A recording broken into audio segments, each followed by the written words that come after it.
Please give an energetic and warm welcome to the one and only Jaya Kishori ji.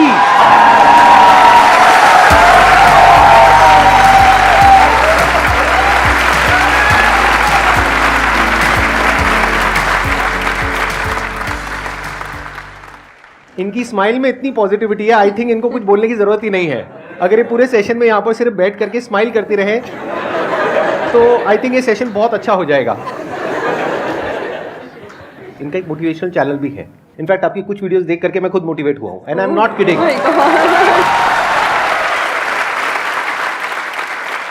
तो मैं personally आप सबको recommend करूंगा कि एक बार आप जा करके देखिए इनकी जो मोटिवेशनल वीडियोस है, और आप सबको बहुत कुछ सीखने को मिलेगा और बहुत अच्छा लगेगा. Thank you so much. और आपसे इंस्पायर होकर शायद हमने चैनल खोला है. तो मुझे तो लग रहा है मुझे मिल गया उसका अवार्ड कि आप उसको देखते हैं और सुनते हैं. Thank you so much. बहुत बड़ी बात है ये. यूट्यूब पे या इंटरनेट पे देखना एक अलग होता है, और जब आप फिजिकली वो चीज़ को फील कर सकते हैं, एक्चुअली एक ऑरा होता है, एक वाइब होता है, वो आपको फेस टू फेस ही मिल सकता है. तो आप सब बहुत लकी है. आज मैं भी लकी हूँ कि मुझे वो ऑरा, वो वाइब महसूस करने को मिल रहा है जो हम यूट्यूब पे ऑल टाइम देखते रहते हैं. और आज तो आप डबल लकी हैं क्योंकि मेरे साथ साथ आपको इनको भी सुनने का मौका मिल रहा है.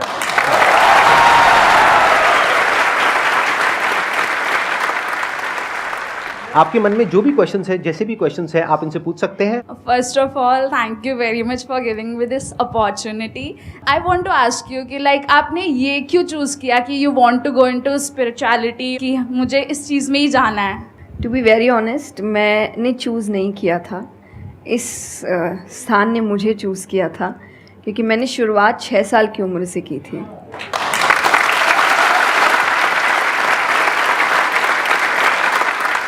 उसमें आपको पता ही नहीं होता है कि करियर क्या होता है, काम क्या होता है. तो मैंने कुछ भी सोचा नहीं था. मेरे सामने चीज़ें आती गई, मुझे अच्छी लगती गई और मैं करती गई. और इसीलिए मैं हमेशा कहती हूँ अपने अंदर के बच्चे को ज़िंदा रखिए, क्योंकि वो कभी भी ये नहीं देखता इससे मेरा फ़ायदा होगा, या उसको अच्छी लगती है चीज़ और वो करता है. तो मैंने वो बचपने में मुझे वो चीज़ अच्छी लगी और मैंने उसको किया, और फिर अपने आप ही सामने चीज़ें आती गई. चाहे फिर वो भजन आए, फिर कथा आई, मोटिवेशनल सेशंस आए, जो जो सामने आता गया और जो जो मुझे लगा कि मेरे बस की बात है, मैं कर सकती हूँ, वो मैंने किया. और फिर मुझे पता ही नहीं चला कि कब सिचुएशन कहाँ हो गई. जब मुझे समझने का मौका मिला कि चलो कुछ बनते हैं, मैं ऑलरेडी बन चुकी थी.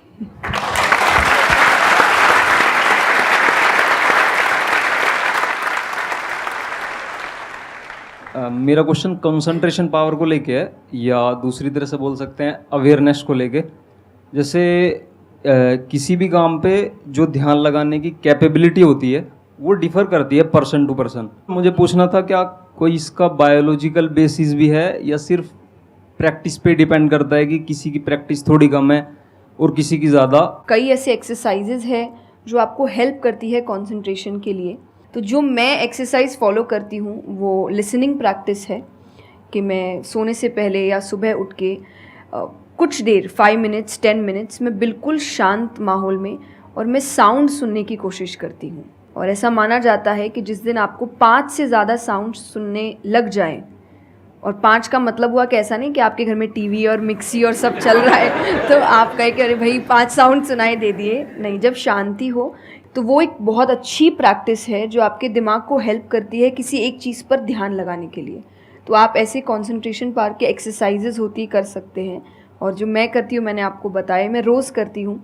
अभी तक मैं 3 से आगे बढ़ी नहीं हूँ, लेकिन आई होप जल्दी 5 आवाज़ों से ज़्यादा सुनाई देने लग जाए.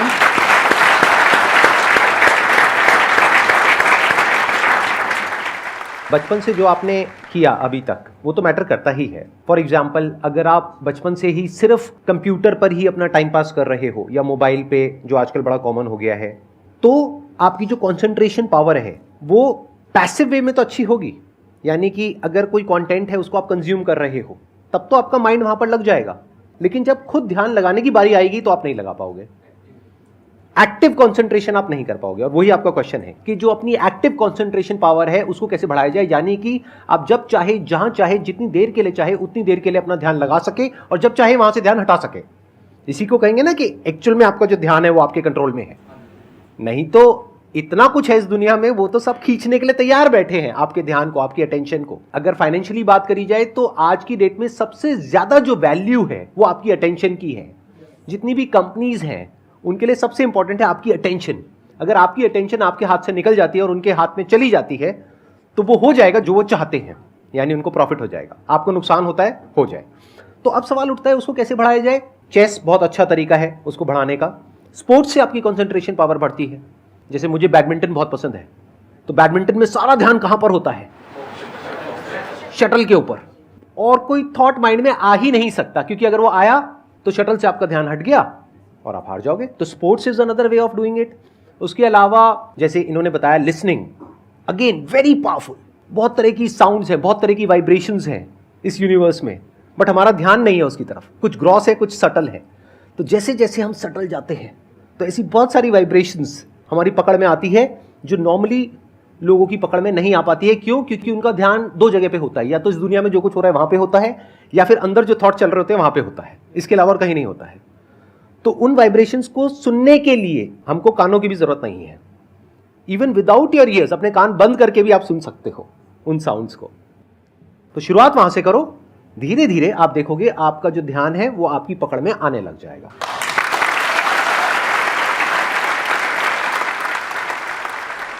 मेरा क्वेश्चन आपसे, मतलब दोनों से ही है, वो ये कि हम लोग मतलब आज की सोशल मीडिया वाला ज़माना है तो हम लोग बहुत डिस्ट्रैक्टेड रहते हैं, और जब भी स्पिरिचुअलिटी की बात होती है फैमिली में, फ्रेंड्स में, तो सभी ये कहते हैं कि स्पिरिचुअल अभी होने की ज़रूरत नहीं है, करियर पे ध्यान दो, अभी कौन सा टाइम है, बाद में देख लेना। और हम लोगों के घरों में भी हम देखते हैं। तो मैम ये चीज़ कैसे, मतलब उनको कैसे समझाई जाए कि ये चीज़ कितनी इम्पॉर्टेंट है और उसकी इम्पोर्टेंस क्या है? मेरे हिसाब से, और आई थिंक मेरे क्या पूरी दुनिया के हिसाब से, जो भी स्पिरिचुअलिटी को ठीक से समझता है ये यंग एज प्रोसेस ही है। जैसे अगर आप रिलीजियस वे में भी सुने तो भगवान को हम कुछ भी चढ़ाते हैं वो फ्रेश होता है, प्रसाद है, फूल है, कुछ भी एक दिन दो दिन पहले नहीं होता। तो हम खुद इतने पुराने होके क्यों फिर अपने आप को चढ़ाते हैं? जब आप रिजिड हो चुके हैं, जब आपको आगे कुछ काम खास करना नहीं है, आप रिटायर हो चुके हैं, तब आप उस स्पिरिचुअलिटी का करेंगे क्या? आपके लाइफ में कोई चैलेंजेस होंगे ही नहीं जब सामना करने के लिए। तो स्पिरिचुअलिटी मतलब सिर्फ पूजा पाठ नहीं होता। मंत्र, जैसा मैंने लिसनिंग एक्सरसाइज बताई, वैसे ही मंत्र चैंटिंग भी एक बहुत बड़ी एक्सरसाइज है कि आप मंत्रों का उच्चारण करते हैं मेडिटेशन में, क्योंकि जो पावर, जो वाइब्रेशंस वो साउंड रखते हैं वो आई थिंक दुनिया में और कहीं नहीं है। तो वो आपके करियर के लिए, कंसंट्रेशन पावर के लिए, कॉन्फिडेंस के लिए, मेमोरी पावर के लिए, सबके लिए बहुत अच्छा है। तो आपको यही समझाना है कि आप स्पिरिचुअलिटी का मतलब, एक तो पहले ये पर्सपेक्टिव हटा दें कि हम सब त्याग देंगे, हम सब छोड़ देंगे। ऐसा कुछ भी नहीं होता। गीता जी में स्पिरिचुअलिटी का ज्ञान उसको दिया गया है जिसको आगे जाके राजा बनना है।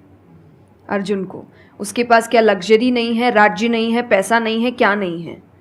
तो अध्यात्म का मतलब कभी भी नहीं होता सब कुछ छोड़ देना, सबके बीच रहना है, पर इस तरीके से रहना है कि वो आप पर हावी ना हो। हर चीज़, यही आध्यात्म है, यही स्पिरिचुअलिटी है कि बाहर की चीज़ें यहाँ ट्रबल ना कर सके, बस इतना ही करना है।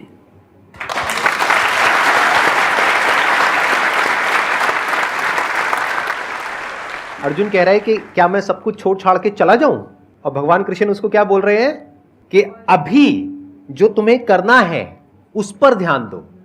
सब कुछ छोड़ना सॉल्यूशन नहीं है। खुद को पहचानो कि तुम क्या हो।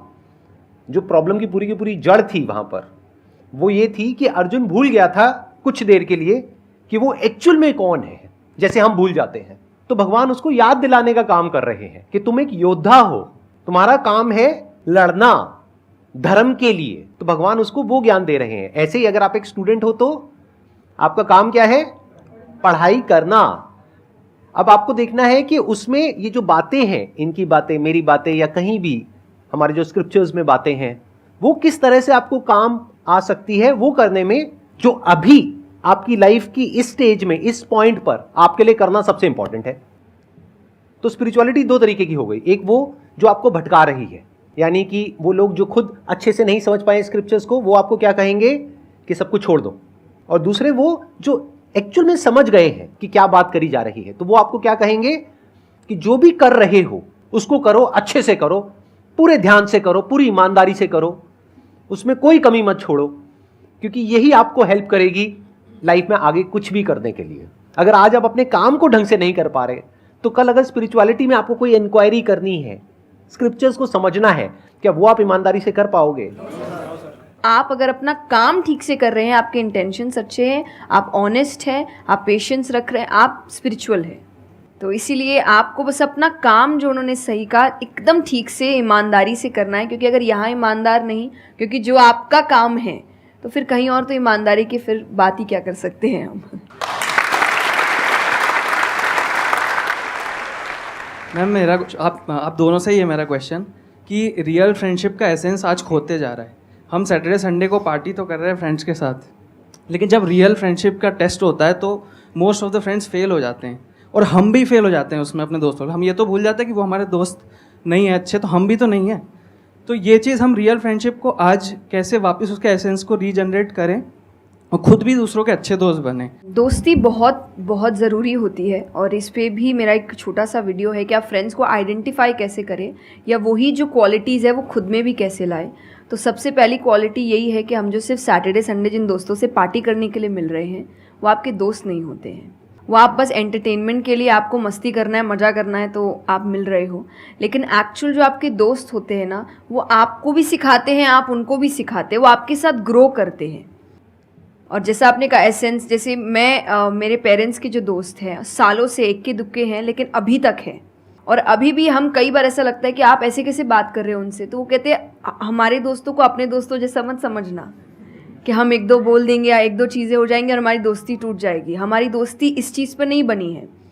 वो अगर महीनों भी एक दूसरे से नहीं मिल रहे हैं, या एक साल तक भी उन्होंने बात नहीं की है, वो एक साल बाद भी फ़ोन करते तो वो वैसे ही होते जैसे वो एक साल पहले थे, जहाँ उनकी बात छूटी थी, बिल्कुल वैसे।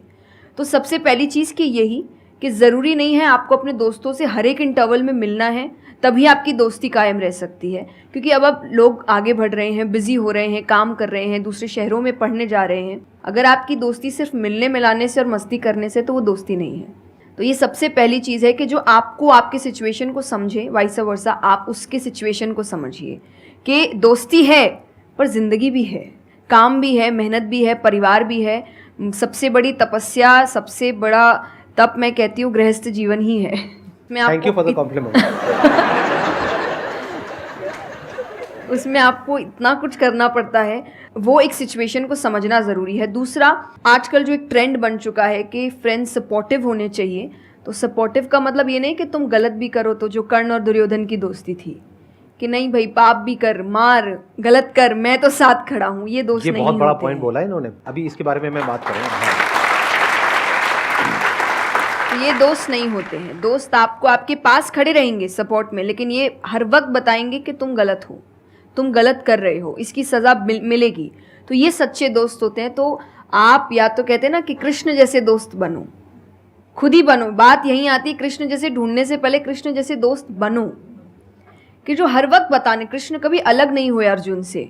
जब वो कहने लगा कि मैं नहीं लड़ सकता, ये नहीं, उन्होंने उस वक्त बहुत डांटा कि क्षत्रिय है, ये तरीका है बात करने का, ऐसे बोलते हैं, तो इतना बड़ा महाबाहु है, बड़े बड़े नाम बताए, याद दिलाया कि तुम कितने अच्छे हो। तो सबसे बड़ा दोस्त का आई थिंक क्वालिटी यही है, जो सपोर्टिव है लेकिन गलत चीज़ों में नहीं है, वो हर वक्त सही के लिए आपके पास खड़े हैं। और तीसरा जो मैं सबसे अच्छा कहती हूँ कि आपकी और उनकी मेंटालिटी मैच होनी चाहिए। आपको ये समझना है कि अगर मेंटालिटी एक नहीं होगी, तो भले ही आप अपने पेरेंट्स को कितना ही कह ले कि हम कुछ नहीं करेंगे, अरे हम तो सिर्फ घूम रहे हैं, अरे हम वैसा कुछ नहीं करेंगे, करोगे, एक ना एक दिन ज़रूर करोगे, क्योंकि ये ह्यूमन नेचर है। आप जिसके साथ ज़्यादा समय बिताते हो, धीरे धीरे उसकी क्वालिटीज़ कुछ आपके अंदर आती है।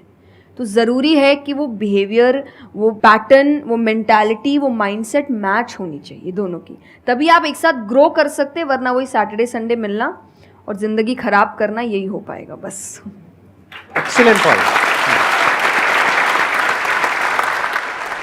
ये समझना इतना इंपॉर्टेंट नहीं है कि दोस्ती क्या है, ये समझना ज़्यादा इंपॉर्टेंट है कि दोस्ती क्या नहीं है। अगर आपका जो दोस्त है वो कुछ गलत कर रहा है, तो उसका साथ देना दोस्ती नहीं है। क्योंकि अगर आप गलत में भी उसका साथ दोगे तो वो और पावरफुल हो जाएगा, वो और बड़ा गलत काम करेगा। मानो आपका दोस्त पी करके गाड़ी चला रहा है, तो दोस्ती ये नहीं है कि उसको बोलना कि हाँ चल कर कर कर कर कोई नहीं, और बड़ा और बड़ा और बड़ा नहीं। उस वक्त क्या बोलना, गाड़ी रोक, मैं उतर रहा हूँ। अब उसके बाद आपका क्या होगा वो बाद में देखेंगे, वो डिपेंड करता है कि आपको कहाँ उतारा उसने। जो इन्होंने एग्जाम्पल दिया दुर्योधन वाला, बहुत इंपॉर्टेंट है वो समझना। ऐसे लोगों से दूर रहो, ये दोस्ती है। दोस्ती को तोड़ देना दोस्ती होता है बहुत बार। कई बार लाइफ में ऐसा पॉइंट आ जाता है जो एक धर्म संकट के जैसा होता है, जहां पर जा करके आपको साफ नजर आ रहा होता है कि ये जो इंसान है ये सिर्फ अपना ही नहीं मेरा भी सर्वनाश कर देगा। ऐसे लोगों को छोड़ देना दोस्ती है। फिर अगर उसके अंदर इंसानियत वापस से जागती है तो वापस से वो अगर आपके पास में आता है तो ठीक है, नहीं आता है तो कोई बात नहीं, छोड़ दो ऐसे दोस्त को। तो बड़े ध्यान से चुनना अपने जो दोस्त हैं। जो इन्होंने कहा संगति बहुत इंपॉर्टेंट है लाइफ में, इसीलिए पहले के जमाने में सत्संग की इतनी वैल्यू होती थी। हर घर में एक सत्संग हॉल होता था एक जमाने में। आज जैसे हम सत्संग का नाम सुनते हैं हमारे माइंड में कुछ और ही आने लग जाता है। सत्संग मतलब सत्य के संग। सत्य मतलब वही जो इन्होंने कहा कि जब कोई सही रास्ते पे चल रहा है तो उसका साथ देना, और कोई झूठ के रास्ते पे चल रहा है, कोई गलत काम कर रहा है तो उसका साथ छोड़ देना। तो सत्य के साथ रहना, वो लोग जो सत्य बोलते हैं, वो लोग जो सत्य की राह पे चल रहे हैं, वो लोग जो धर्म की राह पे चल रहे हैं। ये वर्ड सुनने में आपको थोड़े से पुराने लगेंगे, लेकिन अगर इसकी डेप्थ को आप समझोगे तो अंदर से आप समझ पाओगे कि मैं क्या बोल रहा हूं, किस लेवल से बोल रहा हूं। Hello sir, hello ma'am. Ma'am मतलब कई बार हम सुनते भी हैं, बहुत जगह देखते हैं, और कई बार बहुत बार हम पढ़ते भी हैं। मैम मुझे ये पूछना है कि मैम भक्ति क्या है, मतलब भक्ति क्या होती है? आज ये ज़माना अलग हो गया है कि भगवान से भी लेन देन का मामला चल रहा है कि आप मेरा ये काम कर दो तो ये हो जाएगा, और काम एक भी नहीं हुआ तो भगवान बदल ले, कि वही कहीं और माथा टेकते हैं, यहाँ तो काम हो नहीं रहा। तो ये भक्ति नहीं होती। तो एक तो जो परसेप्शन भक्ति का बन गया है कि भजन कीर्तन पूजा पाठ कर लिया और भक्ति हो गई। भक्ति का असल मीनिंग है सरेंडर, समर्पण। और समर्पण व्यक्ति कब करता है? जब पहला चीज़ विश्वास होता है कि वो जो भी करता है वो सही करता है। मुझसे कई बार लोग पूछते हैं कि आप बहुत ज़्यादा डिप्रेशन में नहीं जाते, या कोई आपने सब कुछ देखा है, चाहे स्ट्रगल है, इंसल्ट है, रिजेक्शन है, हर फील्ड में हर चीज़ होती है। अगर आप आगे बढ़ रहे हैं, कोई पोजीशन पे जाने की कोशिश करें तो आपको इनका सामना करना पड़ेगा। ये ज़िंदगी के साथ आता है तो आपको सामना, लेकिन मुझे कभी दिक्कत नहीं दी ये चीज़ें। क्यों? क्योंकि जो मैंने कहा समर्पण, मुझे पता है कि एक ऐसी शक्ति ऊपर बैठी है जो मेरा बुरा नहीं चाहती। तो कई बार बुरी चीज़ें भी मेरी ज़िंदगी में हो रही है, मुझे पता है वो मेरे अच्छे के लिए है क्योंकि वो कर रहा है। तो ये समर्पण, ये भक्ति है। तो ये आपको हारने नहीं देती। क्यों हारेंगे आप? क्योंकि आपको पता है ना कि वो हारने देगा नहीं। तो आप अपने आप गिरे, आप फिर उठेंगे कि नहीं भाई अभी गिरना शायद ज़रूरी होगा, उसका इशारा है, इसीलिए चलो फिर उठते हैं, फिर आगे बढ़ते हैं। तो अर्जुन ने भी जब समर्पण की बात गीता जी में आती है तो कई लोग कहते हैं कि धर्म का मतलब होता है अंधविश्वास। नहीं, क्योंकि अगर अंधविश्वास होता, अंधविश्वास में क्वेश्चन करना अलाउड नहीं होता आपको। गीता अगर सिर्फ भगवान की बात होती तो 2 पन्ने में ख़त्म हो गई होती। ये दोनों के बीच की बात है जिसमें अर्जुन ये जानते हुए कि सामने कौन खड़ा है, क्वेश्चन करने के तो कोई सवाल ही नहीं था वहाँ पर कि भगवान लड़ने बोल रहा है, क्या क्वेश्चन करना, पर उसने कंटिन्यूसली क्वेश्चंस किए हैं।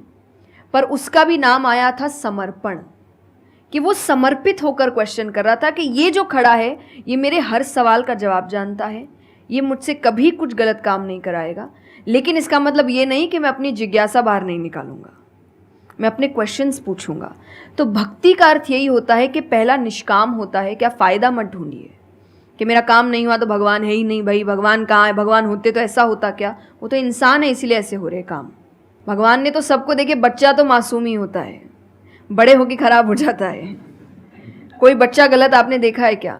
छोटा सा बच्चा ही डॉन बनने के बारे में सोच रहा है, वो तो बच्चा ही होता है, मासूम होता है, सच्चा होता है। तो भगवान इसलिए कहते बच्चे भगवान का रूप है, क्योंकि वो एकदम प्योर होते हैं। बड़े होने के बाद हम काम खराब करते हैं और नाम फिर हम भगवान का देते हैं, क्योंकि हमको इल्ज़ाम लगाने के लिए लोग चाहिए। ये फेलियर्स के लिए भी, आप फेलियर्स के लिए भी हम कहते हैं मेरा काम अच्छा नहीं था, मेरा समय अच्छा नहीं था, मुझे पेरेंट्स ने सपोर्ट नहीं किया, मेरे पास ये नहीं था। वरना अगर देखा जाए इन्हीं सिचुएशन में कई लोग हैं जो काम करके आगे बढ़ जाते हैं। तो करने वाला तो कर लेगा, नहीं करने वाला इल्ज़ाम लगाएगा। तो वो इल्ज़ाम अभी हमें ऐसे दिखता है एक ऐसा कोई है जो सामने तो खड़ा नहीं है, भगवान लगाओ इल्ज़ाम। एक फ़ोटो है ना इंटरनेट पे कि भगवान खड़े, छोटी बच्ची खड़ी है, छोटी बच्ची के हाथ में एक टेडी बेयर है, तो भगवान वो मांग रहे हैं और वो बच्ची बोली मुझे बहुत अच्छा लगता है, मुझे नहीं देना। उसको नहीं पता कि भगवान के पास पीछे एक बड़ा सा टेडी बेयर रखा है और भगवान उसको कह रहे कि बस दे दो और मुझ पे विश्वास रखो, कि वो दे दो छोटी चीज़ जो तुमसे आपको वो बुरी लग रही है उस वक्त कि मेरे साथ गलत हो गया या मेरा छोटा काम नहीं हुआ, मैंने तो इतनी पूजा की थी, इतना काम किया था। शायद तुम उस काम के लिए नहीं बने हो, तुम और बड़े चीज़ के लिए बने हो। तो निष्काम क्या है कि आपकी भक्ति निष्काम है, स्वार्थ से नहीं बनी है, तो भक्ति आगे बढ़ेगी। दूसरा सरेंडर, कि मेरे हर सवाल का उत्तर सिर्फ उसके पास है। तो ये दो चीज़ें भक्ति बनाती हैं।